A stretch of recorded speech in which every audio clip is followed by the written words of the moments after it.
Everyone, welcome back. In this video, I'm going over my Draftkings and Fanduel final look video for week 9. I have a lot to talk about this week, a lot of question marks with some playing time of who will get the bulk of the carries for some of these teams at running back. We have some question marks with injury, so let's get right into it. As always, appreciate if you guys hit the like button on the video, subscribe if you haven't already. Coming off of a really good week 8, our Sunday was the best we've had all year. We cashed in every single slate, so hopefully week 9 can be just as good. So if you want to join us, you can visit the website, dfsprocess.net. If you want to check out Thrive Fantasy, their info is also in the description. And if you want to follow me on Twitter, it's at the DFS Process over there. So without any further ado, let's get right into it. So quarterbacks this week, we have about like 6 or 7 that I'm looking at really closely. At the top, there's like 3 guys above 7K, starting with Russell Wilson at 76 against Buffalo. That game looks to be one of the best potential shootout games of the week between the Bills and the Seahawks. Russell Wilson might have to do a little bit more with his arm this week with the injuries to the running back situation once again. They are missing their top 2 running backs, just like they were last week, so expect Wilson to have to throw quite a bit. And it's a fine matchup against Buffalo. They have been fine. I mean, recently they've been giving up some more points and yardage, but overall, I'm expecting a pretty high-scoring game between 2 pretty powerful offenses. And then right behind him, $500 cheaper on DraftKings is Deshaun Watson. Now, he might not have to do too much if they get out to a big lead, but it's one of those spots where if they do get out to a big lead, it could be because Watson has like a really, really good first half. The Jaguars are really depleted on offense. They're going to be missing their best player. Gardner Minshew is out for this one. Anytime you have your team is missing a quarterback, I think it's just gonna kind of put some dampers on the game in general. So Watson at 7,100, I'm expecting a pretty big game out of him. He's pretty decently high priced at a high price point at 7,100, but he's still a really strong play against a really, really bad defense. Then Josh Allen, if you wanted to run it back, if you wanted to stack up that Seahawks game, he looks strong at only 7K. His price tag has definitely come down from where it was earlier in the first couple weeks where he was putting up monster scores. He's been kind of down to earth recently, but the Seahawks defense has not been able to stop anybody. They're giving up the most fantasy points to wide receivers, top 5 to quarterbacks, like top 5 to offenses in general. So really think that Josh Allen will be able to keep his team in it in a spot where they're definitely going to have to score points. For a tournament pivot, I think Lamar Jackson looks strong at 6,900 against the Colts. Nobody's going to really play him, but first time this season, his price tag is below 7K. He has been okay this season. The yardage and touchdowns and passing touchdowns haven't really been there, but the rushing upside is there every single week, and always makes for a strong play whenever he's low owned. And then a couple guys that I like that are cheaper are Kirk Cousins at 6,200. Not really a Kirk Cousins guy, but I think there's not that many guys below 6,500, like below Lamar Jackson that I'm that interested in, with the Vikings having a decently high total and against a pretty poor defense, another game that I think could be a stackable spot, especially, assuming that Matthew Stafford is going to be activated. He didn't test positive, so he just has to test negative 2 days and should be able to be active on Sunday. So if that happens, then definitely think you could look at this game as a game stack. Derek Carr, for the final game stack of the week, is going to be the Raiders and Chargers. I think he looks good at 57, coming off of a game where he didn't have to throw that much because of the wind. They just couldn't throw the ball in the wind. But before that, he was really solid with 20 DraftKings points in 3+ games. He's been quietly having a really good year, only like 2 interceptions on the season. He's been steady. He has good options to throw to on offense with Darren Waller. His receivers have kind of stepped up, although he never locks into one guy, but hopefully one of these weeks it's Henry Ruggs going nuts. But he looks strong at only 5,700 if he needed a cheap quarterback. And then Tua looks fine at 57, a week where their defense carried them last week against the Rams. He didn't have to do anything because they got out to a big lead. They were able to just kind of milk the clock. But this week, I'm expecting a bit of a different case against a pretty good Arizona team and a good Arizona offense. Probably going to have to score points to keep up with Arizona. And you're getting a Tua at only 5,500. And 6,700, I think he looks like a pretty solid, cheap option.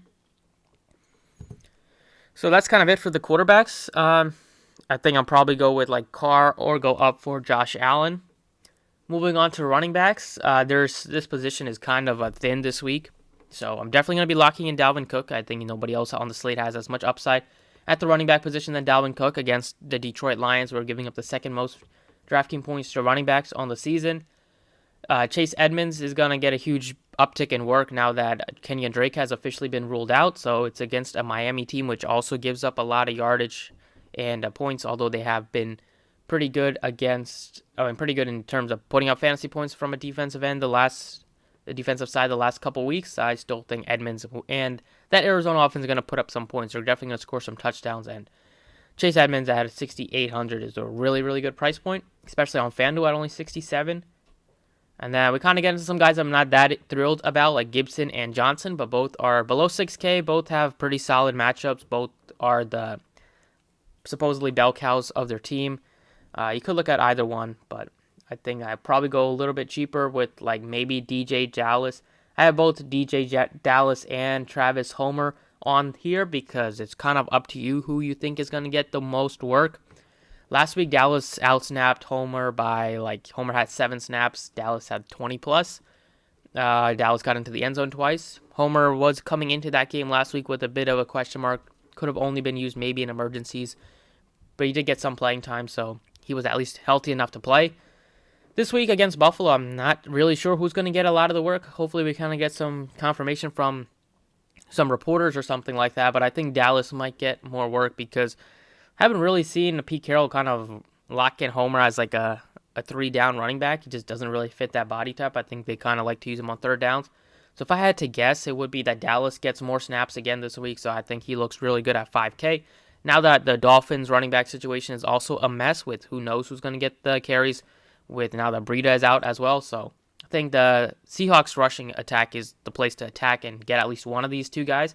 And for me, I think it is Dallas right now. And then Justin Jackson, who's kind of been getting more and more work every single week and taking some work away from Josh Kelly. Always a bit of a concern when you have 2 running backs that could, one could easily steal a touchdown or from the other. But under 5K against a really good matchup against the Raiders. Besides last week, they were giving up over 30 points per game to everybody. And last week it was because of the weather. But I think Jackson looks like could also use him as a pivot away from the Seahawks running back. So I think they will get a lot more love. So moving on to wide receivers. Have a handful that I'm looking at. I really like Julio Jones this week. Calvin Ridley didn't practice all week. He is still not been ruled out officially, but I do think it's unlikely that he will play, especially when the Falcons really aren't playing for much. I mean, their season is basically over.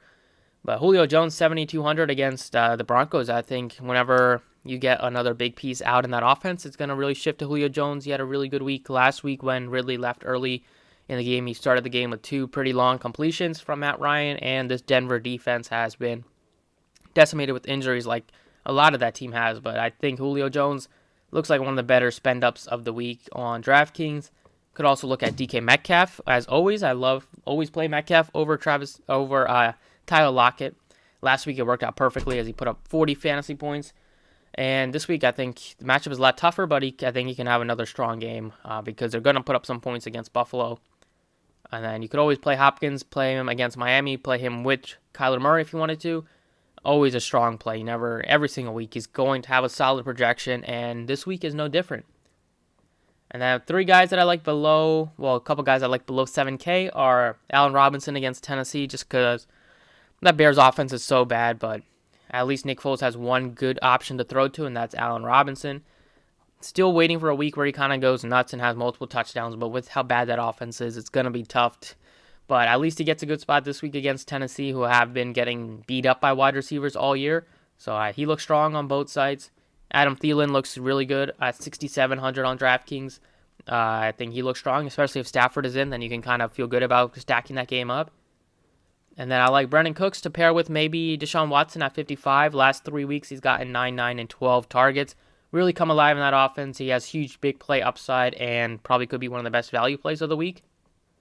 And then Marvin Jones, this will be definitely contingent on Matthew Stafford being active. He is only 5,100. No Kenny Golladay becomes the number 1 wide receiver against a really, really good matchup against the Vikings, giving up top 5 fantasy points to wide receivers this season. Definitely love Marvin Jones if Matthew Stafford is active. And then Sterling Shepard seems to have a good connection with Daniel Jones. Only 4,800. He seems like on a week where there's not that many other good options in that below 5,000. Against Washington, he seems like at least a strong bet to at least get you like 5 to 10 targets. Maybe can do something with that. Tight ends this week, 5 tight ends that I'm looking at. Definitely Darren Waller looks really good at 5,800 and 6,400 on both sites against the Chargers. They have been vulnerable to tight ends this season. He has been the one consistent target in that offense for Derek Carr, and I really like him this week. Pair with Derek Carr, both guys are below 6K. Both guys have both guys have good matchups. Both guys can easily put up 20 or potentially can put up 20 plus fantasy points. Maybe Waller has a really big week this week. Hockenson looks good just because he gets a bump in the pecking order, going from the second or third option to now being the clear second option for the Lions this week against Minnesota. Evan Ingram, just because the Washington Redskins are really bad against tight ends, giving up in the top 5, I think maybe top 3 in drafting points given up to tight ends this year. And then Hunter Henry, just because, Herbert's been amazing this season. He's been throwing for touchdowns, multiple touchdowns every single week the last 5 or 6. And it's a really good spot against the Raiders to put up some points for that team again. So Hunter Henry, 4K, looks strong. And then Jonnu Smith, just because his price tag is so cheap, he could consider him. The matchup is not easy against Chicago, but 3,900, no Adam Humphries. So one less mouth to feed in already a team that doesn't throw a lot. So taking Humphries out, definitely think Jonnu Smith will get at least a couple more targets. And then last but not least, defenses this week. Not that a lot to talk about besides the Steelers being incredibly expensive at 4,900 on DraftKings. That is going to be tough to fit in. Only 5K on Fanduel. It's a lot easier to get to them on Fanduel, but they are the most talented defense of the year. They have the best spot of the week. It's just a matter of how much you're willing to sacrifice at some other positions. I like the Ravens defense. Colts offense been sporadic this season. Phillip Rivers always has a tendency to throw some interceptions, so you could look at the Ravens at a really good price point. I think the safe defense, in terms of a cheap defense this week, is probably the Texans going up against the Jaguars team without their quarterback. Could always see some interceptions, could always see some fumbles whenever you have a backup stepping up against at least the Texans. Even though their defense hasn't been bad this season, at least they have some guys that can put pressure on the quarterback, like J.J. Watt could maybe potentially get his hands on the quarterback, maybe get a strip sack or something like that. Put the Dolphins on here just because they have been scoring some fantasy points defensively, and it's against Kyler Murray, who has thrown like 7 picks already on the season. Maybe they can get some pressure on him. Maybe they can turn the ball over. And then the Giants, just because there's no other defense really that looks strong below the Dolphins defense at 2,800. I think they can at least, with Kyle Allen. And the Washington offense is not very strong, so I think they can maybe get some pressure on them. Not expecting like 10 to 15 fantasy points out of them, but at 2,700, maybe they can get you at least like 6 to 8. And with that, that's pretty much it for the video. So hopefully you guys enjoyed. Thank you for watching, and best of luck this week.